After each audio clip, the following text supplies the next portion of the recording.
Welcome to ആർക്കേസ് stories. ഇനിയും ഈ വഴിയെ 15. ചെറുക്കനും പെണ്ണും വീട്ടിലേക്ക് എത്തുമ്പോഴേക്കും അവരെ സ്വീകരിക്കാൻ വേണ്ട കാര്യങ്ങൾ ഒരുക്കാനായി മഹിയുടെ അമ്മയും ചെറിയമ്മയും അനുചേച്ചിയും നേരത്തെ തന്നെ കല്യാണ മണ്ഡപത്തിൽ നിന്നും പോന്നിരുന്നു. മഹിയും ആമ്പലും ബൈക്കിൽ പോന്ന പുറകെ തന്നെ ബാക്കിയുള്ളവരും മണ്ഡപത്തിൽ നിന്നും ഇറങ്ങി. വീട്ടിലേക്കുള്ള വഴിയെ കീർത്തിയാണ് ആ കാഴ്ച ആദ്യം കണ്ടത്. ദേ മഹിയേട്ടനെയും ആമ്പു ചേച്ചിയും പോലീസ് പിടിച്ചേക്കണ്, അവൾ ഉറക്കെ വിളിച്ചു പറഞ്ഞു. റോഡ് സൈഡിൽ ഒതുക്കിയിട്ടിരുന്ന ട്രാഫിക് പോലീസിന്റെ വണ്ടിക്ക് മുന്നിൽ കല്യാണ വേഷത്തിൽ നിൽക്കുന്ന മഹിയെയും ആമ്പലിനെയും കണ്ട് സന്തോഷ് വണ്ടി ഒതുക്കി നിർത്തി. പുറകെ വന്ന വണ്ടികളെല്ലാം അവിടെ ഒതുക്കിയതും അവരോടെല്ലാം പൊയ്ക്കൊള്ളാൻ കൈകാട്ടിയിട്ട് സന്തോഷും ശരത്തും കൂടി മഹിയുടെയും ആമ്പലിൻ്റെയും അടുത്തേക്ക് നടന്നു. രണ്ടുപേരുടെയും അച്ഛന്മാരും പുറകിൽ വന്ന് കാറിൽ നിന്നും ഇറങ്ങി അങ്ങോട്ടേക്ക് വന്നു. റെസീപ്റ്റ് എഴുതുന്ന ട്രാഫിക് പോലീസുകാരൻ്റെ മുന്നിൽ നിന്നിരുന്ന മഹിയോട് സന്തോഷ് ചോദിച്ചു, എന്താണ് പ്രശ്നം? രണ്ടാൾക്കും ഹെൽമറ്റ് ഇല്ല. ആ പോലീസുകാരനാണ് മറുപടി പറഞ്ഞത്. കല്യാണ ചെക്കന് പെണ്ണുമാണെന്ന് കരുതി നിയമം മാറ്റാനൊന്നും പറ്റില്ല മോനെ. പക്ഷേ എൻ്റെ വക ഒരു ഡിസ്കൗണ്ട്, 1000 രൂപ അടച്ചാൽ മതി. കമ്മ്യൂണിറ്റി സർവീസിന് പോകണ്ട. ഇന്ന് റെസിപ്റ്റ്, കാശെടുക്ക്. സന്തോഷ് കാശെടുത്തു നീട്ടി.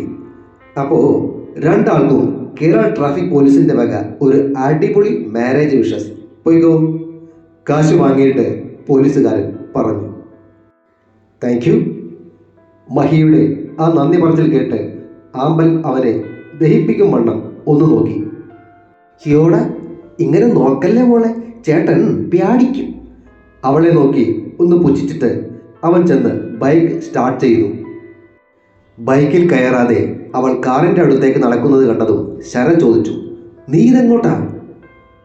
എനിക്കെങ്ങും വയ്യ ഇനി ആ കുന്തത്തിൽ കയറാൻ. ഇനിയും പോലീസ് പിടിച്ചാലോ? നിങ്ങളുടെ ഇന്നത്തെ കോട്ട കഴിഞ്ഞ് ഇന്നിനി അവന്മാരെ പിടിക്കത്തില്ല. മോള് ചെന്ന് ധൈര്യമായിട്ട് കയറിക്കോ. ശരത് പറഞ്ഞത് കേട്ട് വേണോ വേണ്ടയോ എന്ന മട്ടിൽ അവൾ ഒന്ന് ആലോചിച്ചു നിന്നു. ആമ്പു ചേച്ചി കയറണില്ലേ? ഞാൻ പോയി കയറിക്കോട്ടെ. കുളക്കോഴിയെ കൂട്ട് കാറിൽ നിന്നും തല വെളിയിലേക്കിട്ട നേത്രയുടെ ചോദ്യം കൂടി കേട്ടതും കൂടുതൽ ആലോചിക്കാൻ നിൽക്കാതെ ആമ്പൽ ചെന്ന് ബൈക്കിലേക്ക് കയറി. ബൈക്കൊന്ന് ഇരപ്പിച്ച ശേഷം അവൻ മുന്നോട്ടെടുത്തതും എല്ലാവരും പോയി തിരികെ കാറുകളിലേക്കും കയറി.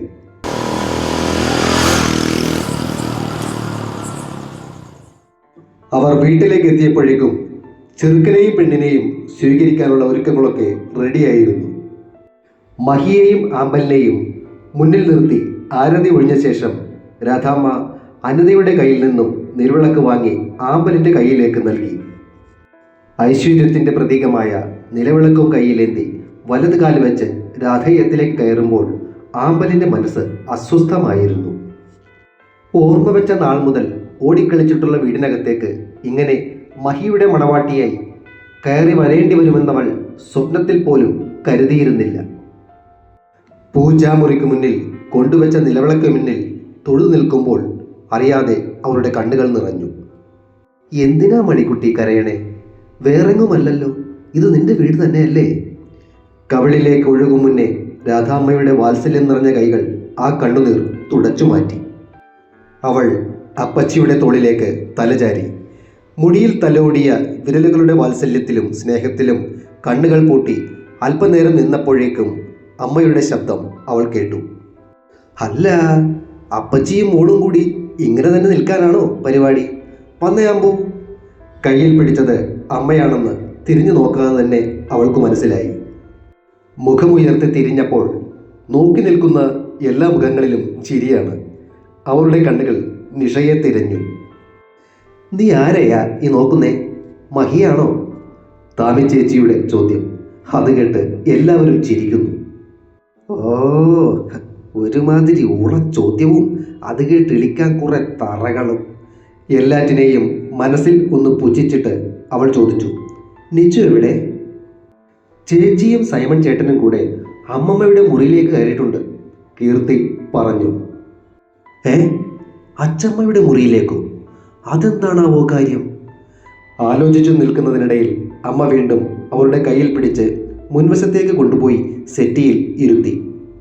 പുറത്ത് മഹിയുടെ ശബ്ദം കേൾക്കാം. കൂട്ടുകാരുടെ മുന്നിൽ ബൈക്കിനെ കുറിച്ചുള്ള വിവരണമാണ്. എന്നാലും അച്ചമ്മ എന്തു കാര്യത്തിനാണ് ഇവന് അത്രയും വിലയുള്ള ബൈക്ക് വാങ്ങിക്കൊടുത്തത്? അച്ചമ്മയോട് ചോദിക്കണം, അവൾ ഓർത്തു. എടാ മഹി! അപ്പച്ചി പുറത്തേക്ക് നോക്കി വിളിക്കുന്നുണ്ട്. ഓ വരുന്നു! മറുപടിക്ക് പുറകെ മഹി അകത്തേക്ക് കയറി വന്നു. അവൻ്റെ നോട്ടം അത്ര പന്തിയല്ലല്ലോ. കയറി വന്നതും അവൻ്റെ നോട്ടത്തിന് വശപ്പിശക്ക് ശ്രദ്ധിച്ച അവൾ ചിന്തിച്ചു. ഡാ, ഇവിടെ വന്നിരിക്കെ. രാധാമ്മ അവനെ വിളിച്ച് ആമ്പലിൻ്റെ അടുത്തേക്ക് ഇരുത്തി. അവൻ മനഃപൂർവ്വം എന്നതുപോലെ അവളുടെ ശരീരത്തിലേക്ക് നന്നായി ഉരഞ്ഞുകൊണ്ടാണ് ഇരുന്നത്. അവൾ തോളുകൊണ്ട് ബലം കൊടുത്ത് അവനെ തള്ളി മാറ്റാൻ നോക്കി. അതിനനുസരിച്ച് അവൻ ബലം പിടിച്ചു നിന്നു. എന്തോന്നാ രണ്ടും കൂടെ കാണിക്കുന്നേ? ബിന്ദു ചെറിയമ്മയുടെ ചോദ്യം കേട്ടതും മഹി ഡീസൻ്റായി. അപ്പോഴേക്കും രാധാമ്മ ഒരു ഗ്ലാസ്സിൽ പാലുമായി എത്തി. അതിനു പുറകെ ഓരോരുത്തരായി മണവാളിനും മണവാട്ടിക്കും മധുരം കൊടുക്കാൻ തുടങ്ങി.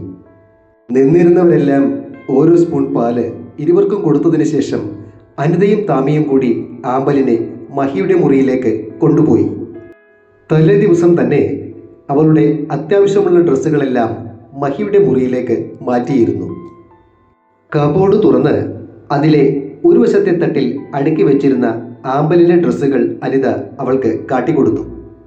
നീ ഡ്രസ്സൊക്കെ മാറി ഒന്ന് ഫ്രഷ് ആകൂ. പൂവും മാലയും ഒക്കെ അഴിക്കാൻ സഹായിക്കണോടി. താമി ചേച്ചിയുടെ ചോദ്യം കേട്ട് അവൾ ചേച്ചിയെ ചൂഴ്ന്നു നോക്കി. പിന്നെ സഹായിക്കാതെ? ഈ പണ്ടാരങ്ങളെല്ലാം കൂടി ഞാനെങ്ങനെ അഴിച്ചു കുറിക്കാനാണ്? ഓ, പെണ്ണിനിപ്പോഴും നാവിന് കുറവൊന്നുമില്ലല്ലോ. അനിത അവളോട് പോരെടുക്കാൻ എന്ന പോലെ തിരിഞ്ഞു നിന്നു. ദേ അനി ചേച്ചി, എനിക്കിപ്പോൾ തല്ലുപിടിക്കാൻ തീരെ മൂടില്ലാതെ നിൽക്കുക. നിങ്ങൾ രണ്ടാളും കൂടി ഇതൊന്ന് അഴിച്ചു തന്നേ. അവൾ പറഞ്ഞതും അനിയും താമിയും കൂടി അവളുടെ തലയിൽ ചൂടിയിരുന്ന പൂവും ആഭരണങ്ങളും അഴിച്ചു മാറ്റാൻ അവളെ സഹായിച്ചു. അത് കഴിഞ്ഞതും കബോർഡിൽ നിന്നും ഒരു ബാത്ത് ടവലും മാറാനുള്ള ഒരു കുർത്തയും എടുത്ത് അവൾ വാഷ്റൂമിലേക്ക് കയറി. ആഭരണങ്ങളെല്ലാം കബോർഡിലേക്ക് എടുത്തു വെച്ച് പൂട്ടിയിട്ട് താമിയും അനിയും കൂടി പുറത്തേക്കിറങ്ങി വാതിൽ ചാരുകയും ചെയ്തു. അല്പസമയം കഴിഞ്ഞതും മഹി വാതിൽ തള്ളി തുറന്ന് ആ മുറിയിലേക്ക് കയറി വന്നു.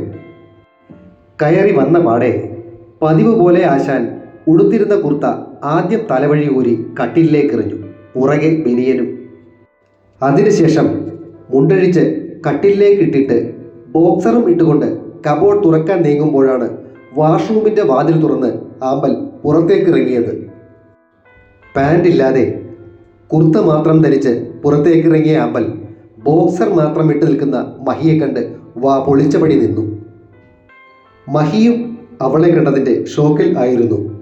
കയ്യിലിരുന്ന ടവൽ കൊണ്ട് കാലുകൾ മറച്ചിട്ട് ആദ്യം അലറിയത് ആമ്പലായിരുന്നു.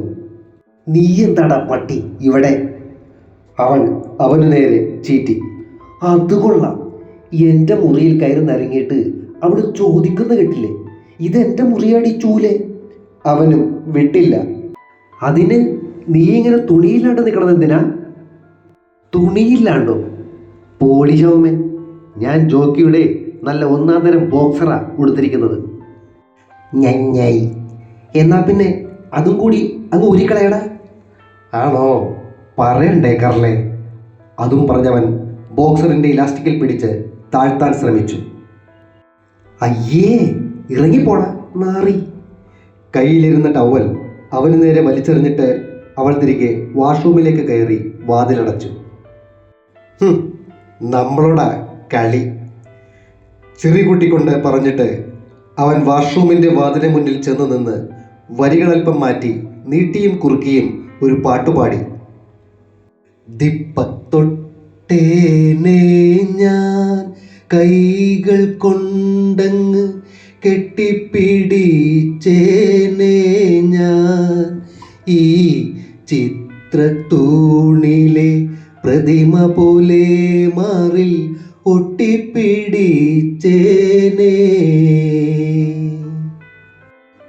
ഉവ്വ, ഇങ്ങ് വാടാ പന്നി കെട്ടിപ്പിടിക്കാൻ. വാഷ്റൂമിനകത്തു നിന്നും ആമ്പലിൻ്റെ ശബ്ദം ഉയർന്നു. വാതിലിന് മുന്നിൽ കൈകൾ വിരിച്ചു പിടിച്ച് ജയന്റെ ആക്ഷനും സൗണ്ടും ഇട്ടുകൊണ്ട് അവൻ പറഞ്ഞു, ഈ വാതിലൊന്ന് തുറന്നിരുന്നെങ്കിൽ സേട്ടനകത്തേക്ക് വന്ന് കെട്ടിപ്പിടിക്കായിരുന്നു. അല്പം എണ്ണ എടുക്കട്ടെ ചേട്ടാ? ജയൻ കുതിരയെ തടകിയതുപോലെ തടകാം. പിന്നിൽ നിന്നും നേത്രയുടെ ചോദ്യം കേട്ട് അവൻ തിരിഞ്ഞു നോക്കാതെ തന്നെ പുറകിലേക്ക് കൈനീട്ടി. കൊണ്ടുവാ സെല്ലം, സേട്ടൻ അപ്പടിയെ ഉള്ളേ പോയി തടകി വിടലാം. അതിനിടയിൽ വാഷ്റൂമിൻ്റെ വാതിൽ തുറന്ന് തല പുറത്തേക്ക് നീട്ടിയ ആമ്പലും ഒച്ചയിട്ടു. എണ്ണ കൊണ്ടുപോയി നിന്റെ അയ്യോ. പറഞ്ഞു വന്നത് മുഴുമിപ്പിക്കാതെ നാക്ക് കടിച്ച് അയ്യോ പൊട്ടിക്കൊണ്ട് അവൾ തല അകത്തേക്ക് വലിച്ച് വാതിലടച്ചപ്പോൾ മഹി തിരിഞ്ഞു നോക്കി. കുടുംബം മുഴുവൻ വാതിൽക്കൽ അകത്തേക്ക് നോക്കി നിൽപ്പുണ്ട്. വെപ്രാളത്തോടെ കട്ടിലിൽ കിടന്ന മുണ്ടിനു വേണ്ടി പരതുന്നതിനിടയിൽ സന്തോഷ് അടിയന്റെ ചോദ്യം അവൻ വ്യക്തമായി കേട്ടു. എന്തോന്നാടേ ഇത്, ക്യാമറയോ? തുടരും. കഥകളുടെ അടുത്ത ഭാഗം കേൾക്കുവാൻ ആഗ്രഹിക്കുന്നവർ കഥ പോസ്റ്റ് ചെയ്യുമ്പോൾ നോട്ടിഫിക്കേഷൻ ലഭിക്കുവാനായി സബ്സ്ക്രൈബ് ചെയ്ത് ബെൽ ഐക്കൺ അമർത്താൻ മറക്കരുതേ.